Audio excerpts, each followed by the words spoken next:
Hello, everybody. I'm Bob Dolan. Welcome once again to Wisconsin Icons. It's good to have you with me. My title sponsor, as always, is Pasternak and Zergabel, award-winning injury attorneys, personal injury attorneys. Their website is injurywisconsin.com. And of course, my gratitude also to Town Bank. Their website is www.townbank.us. My icon today is Laura Ingalls Wilder. When I grew up with two sisters, and of course the Little House on the Prairie books were in their collection of books when in their teenage years.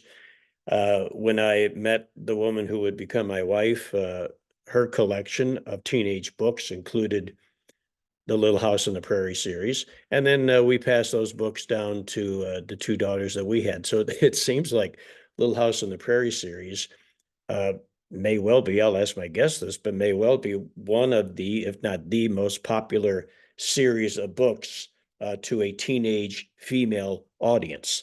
So Laura Ingalls Wilder is today's icon.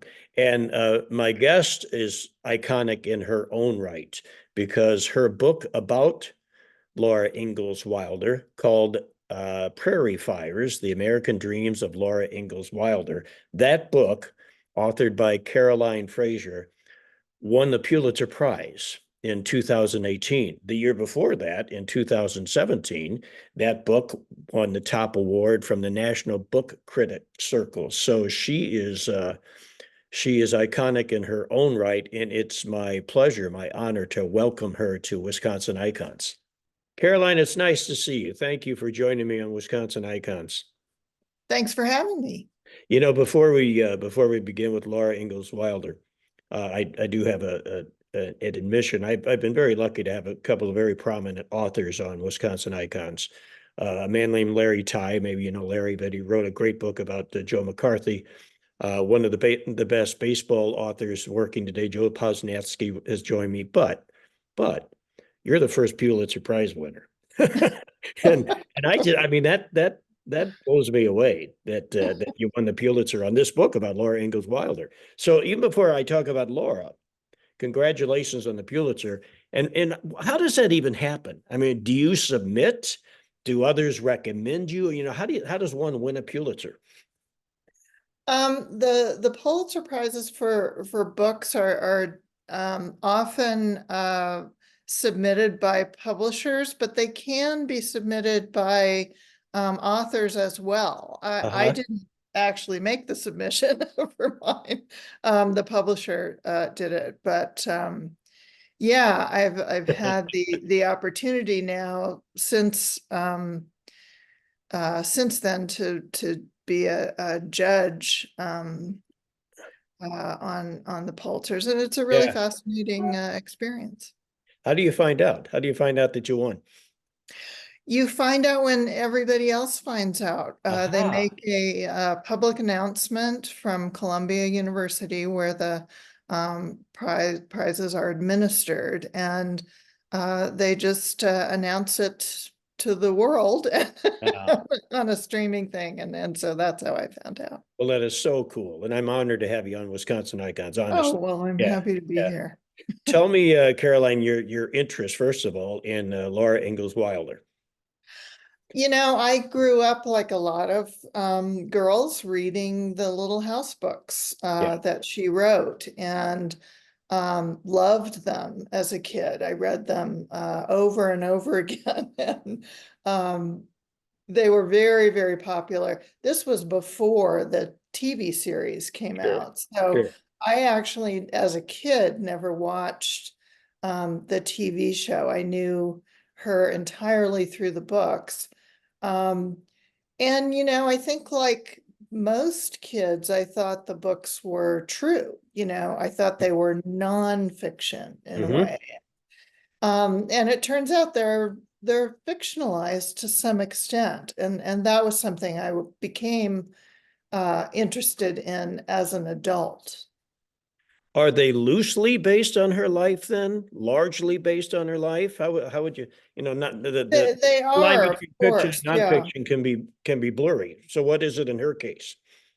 They're largely based on her life and her Okay. experiences, and she, they're told in terms of third person, but the character is Laura Ingalls and her family, and they have Mhm. all the names of her sisters and her parents and so forth. And so that's, I think, why you assume that you know, they're kind of a memoir almost. Yes, yes. Told in a kind of fictionalized way. But she did need to make some sort of adjustments to the timeline. She changed some things. In fact, about her Wisconsin experience, because the first book, for example, Little House in the Big Woods, that's her Wisconsin book. Ah, About, she was born in Wisconsin in 1867. Um, but a lot of her first memories and first experiences occurred in Kansas because her father had, loaded the family into a covered wagon and gone down there when she was about 3. And so that was really her first memories. And so she ended up writing the first book about her experience in Wisconsin, which came after the Kansas years, but okay. that's not really clear from the book. So Yeah. you get a very different impression of her actual life when you read the biography than you do from the books themselves. So as a child, she moved around a lot, correct? Born in Wisconsin, yes, Western Wisconsin, but her childhood years were she was on the move a lot. Yes, there was a lot happening nationally. There were serious recessions. Her father was really struggling to find land that he could make money off of, Hmm. that he could support the family off of. And the Kansas excursion didn't work out very well. The land in Wisconsin to which they returned after they were in Kansas was also, it was quite hilly. It was very wooded. It was hard to clear that land.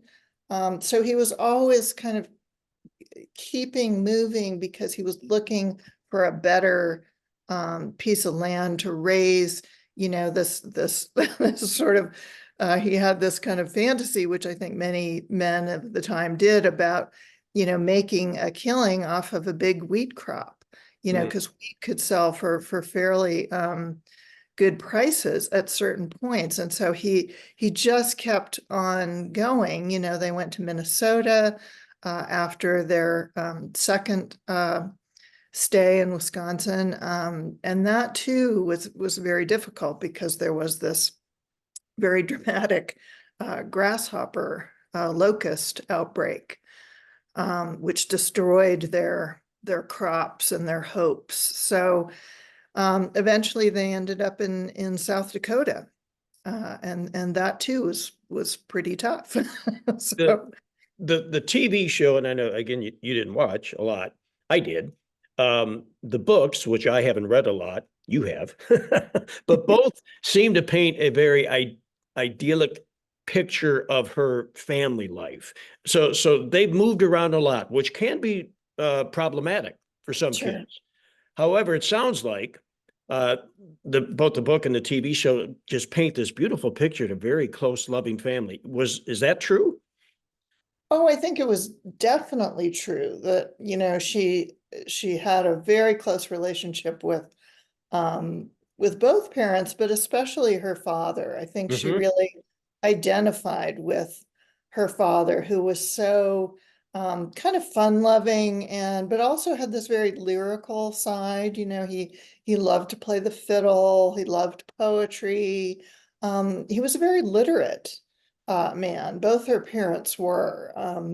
And all the girls grew up to be writers of one kind or another, I think, thanks to that early exposure to literature. But she tended in the books to leave out some of the things that were really devastating to the family, including a kind of very difficult period after the the locust invasion when Charles Ingalls, her father, had to leave home and go off. She does write about that, about how he had to go work on a farm, 200 miles uh, farther off, but she leaves out this whole kind of chapter in the family's life when they lived in a town that was kind of pokey, kind of not very nice. They lost a child in Oh, that period. Her brother, her infant brother died.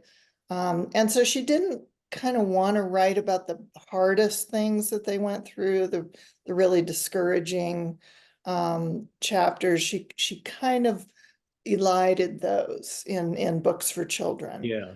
Um, At what age, Caroline, did she first start to publish? And was Little House, was that her first publication? Or was there something before then? no, I mean, I think she wanted to write from early on. She Uh-huh. wrote some things in high school, that poetry and an essay that she kept all her life. Um, but her first published work was just a little kind of letter, or sort of a travel log of um, her trip with her husband Almanzo and their daughter Rose.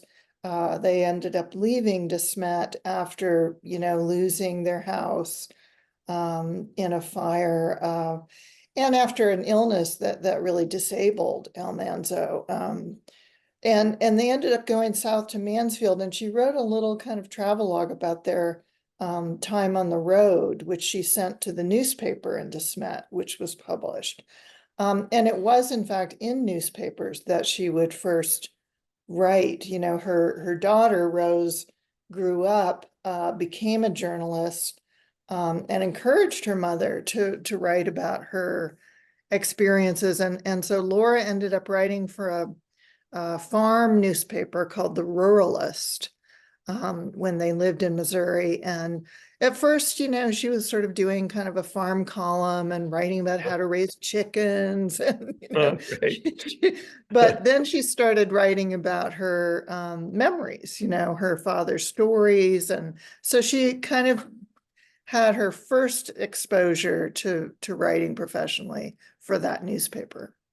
How many books are in the Little House series? It kind of depends on whether you count the last one, which was published posthumously. But Okay, in the original series, there are um I think 8. okay. And And how do you, I mean, it sounds like you entered into this project, the book, first as a fan of the series, and you wanted to learn more about the author. How do you explain, Caroline, uh, the impact of this series? Because I said before I introduced you on the program, I have 2 sisters, and so I grew up with 2 sisters. Little House books were in their collection. My wife, when I met her, Little House. We have daughters, Little House. I mean, we're talking 140 years ago. So how do you explain uh, the impact, the fact that here we are 100 years later, and people are, little girls and teenage girls are still reading them? I mean, what did she bring to the book that other authors perhaps could not?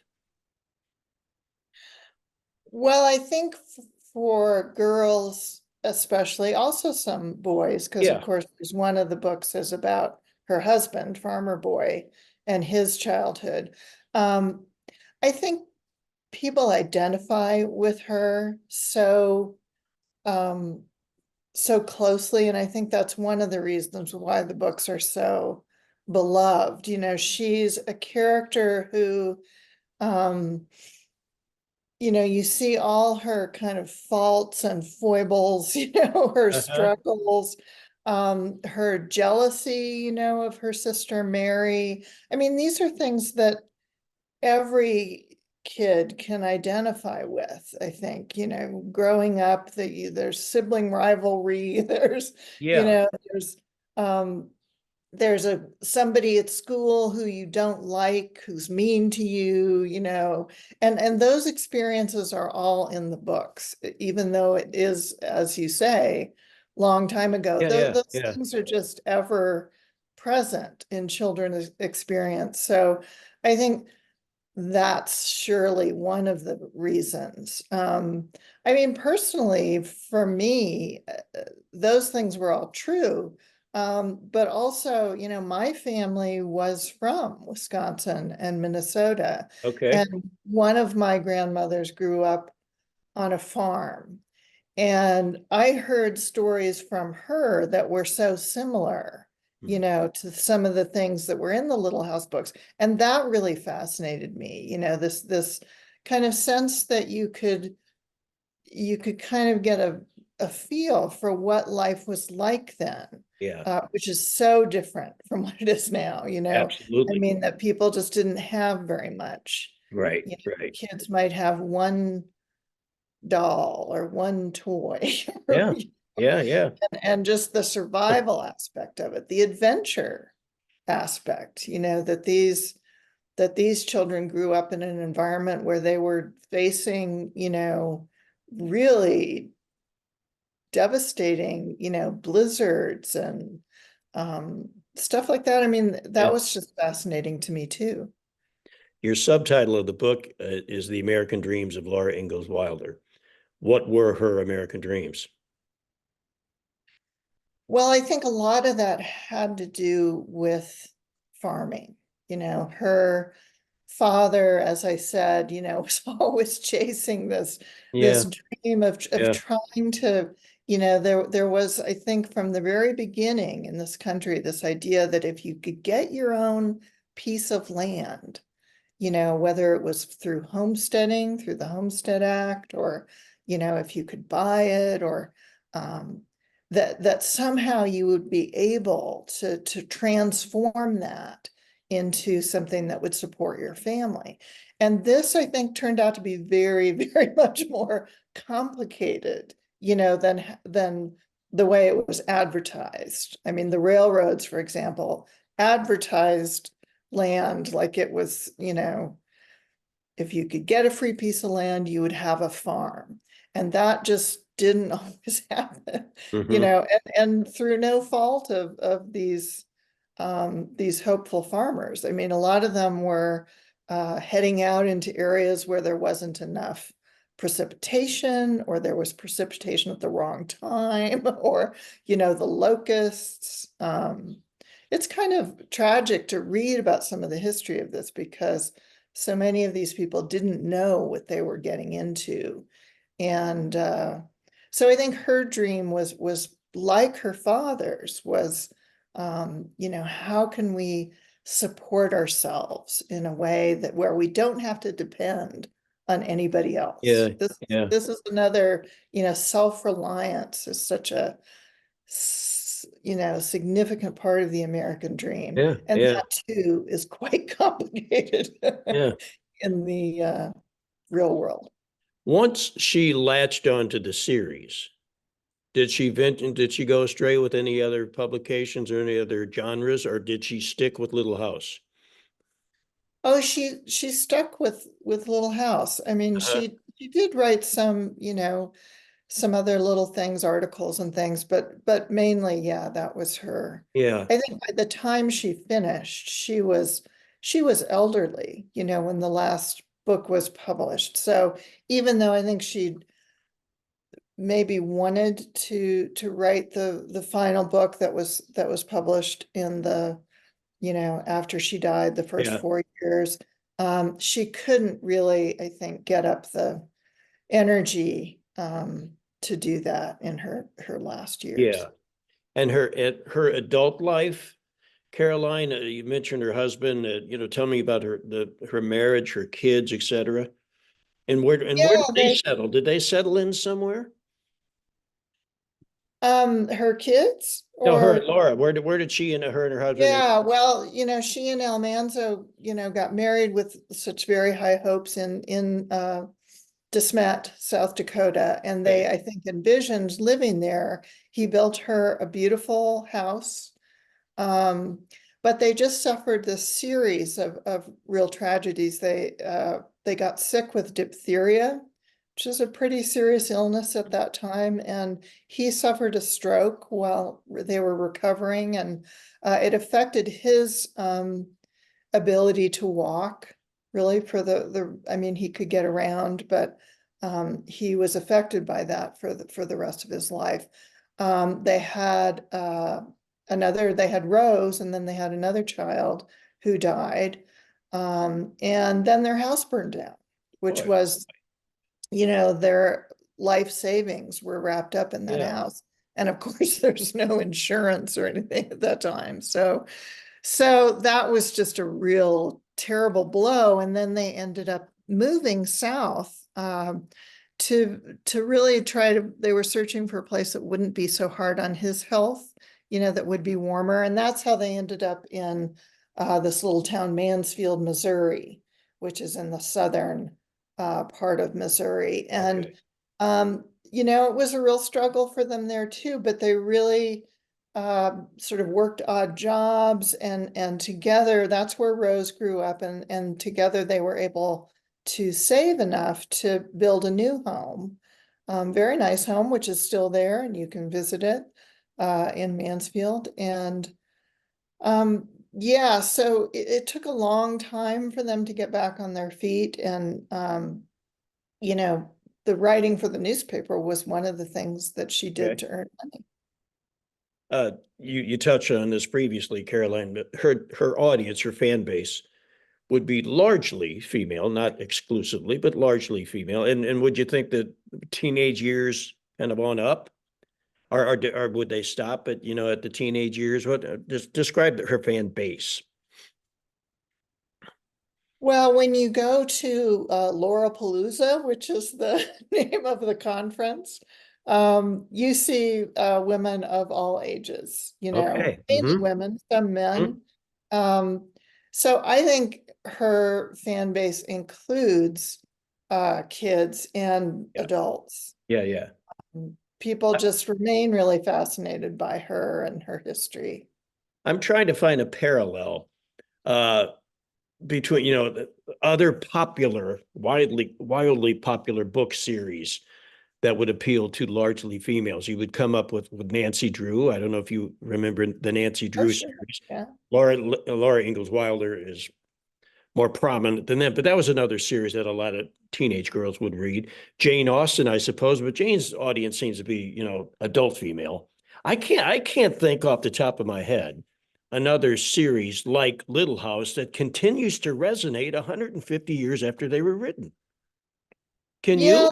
there are a couple things. There's the Anne of Green Gables Okay, series. yep. There's um shoot, I'm thinking of another um series that came out of the Midwest. Um